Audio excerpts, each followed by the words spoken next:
I'd like to ramble a little bit about a beautiful Grand Seiko limited edition called the Peacock, the SBGJ261, that is limited here in the United States at 500 pieces.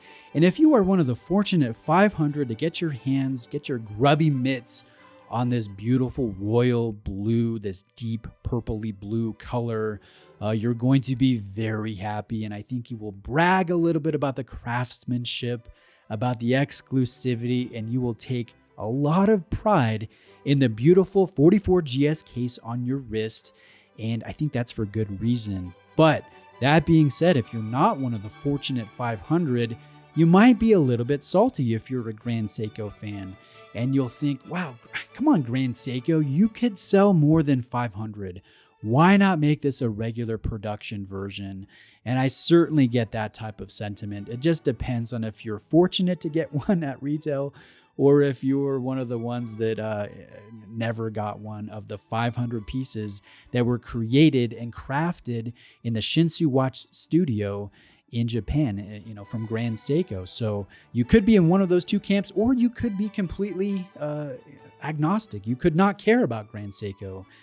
Maybe you're shopping German watches or Swiss watches. And I think if you're in that camp, I would ask you, give Grand Seiko a chance at some point, because I think you will be impressed when you see one in person and you put it on wrist. It might be an acquired taste, but once you acquire the taste, it is such an addictive taste. It's such a great product where you get exquisite detail work and high-end finishing, a lot of hands-on when it comes to the finish work and the assembly. This is not produced by robots. These are master craftsmen that create very beautiful everyday type of watches that often have fun colors or highly texturized dials or unique complications. And I think this one falls in line with that type of description. Again, it's a limited edition. And if we take a look at the dial on a macro level, you'll notice some concentric circle texturing on the dial paired with a sunray finish and kind of a checkered pattern when it comes to the color, all set under a lacquered finish, so it is highly reflective.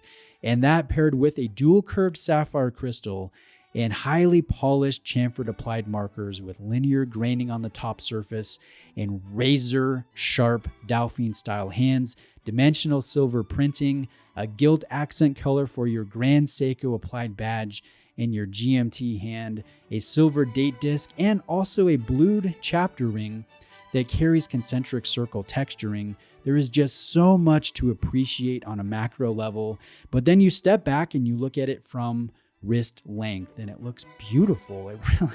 It really draws your eye in, and from across the room it is equally as alluring. I love this case shape. It is my favorite Grand Seiko case shape. A lot of polish area on these angular lugs. A lot to enjoy here about this watch. But again, if you're not one of the fortunate 500, you might be a little bit salty. You might be a little bit cranky. And again, if you're one of those watch enthusiasts that have yet to experience Grand Seiko, maybe this watch will pique your interest and get you looking at this excellent Japanese brand that has so much to offer. Now, just in conclusion here, let me talk about the movement. This is a true high beat, and it's also a true GMT. And that's uncommon. We don't see true GMTs very often outside of Rolex, outside of Tudor, but we definitely see a good selection from Grand Seiko. And this beats at 5 Hertz, or 10 times every second, or 36,000 times every hour. It will have 37 joules and 55 hours of power reserve with very tasteful finishing, and it will all be visible under a sapphire crystal in the display back. And notice how this crystal carries a very faint screening of the Grand Seiko Lion logo.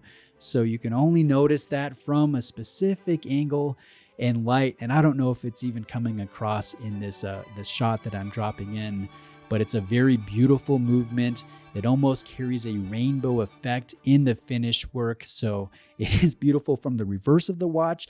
It is technically impressive, very well dialed in when it comes to accuracy. And this is my favorite of the common complications or the practical complications. A lot to love about this, not a lot to nitpick. Thank you to Brent Miller Jewelers for hosting me in the store and allowing me to film this watch before it was sold. Again, I don't know if it was pre-sold to a customer that came to pick it up or whether a fortunate individual walked into the store and left with a great limited edition model from Grand Seiko, but it wasn't there for about a day before it was sold. So congrats to the buyer. Links to Brent Miller Jewelers in the description. Reach out with questions. Thank you for watching, and I'll see you next time.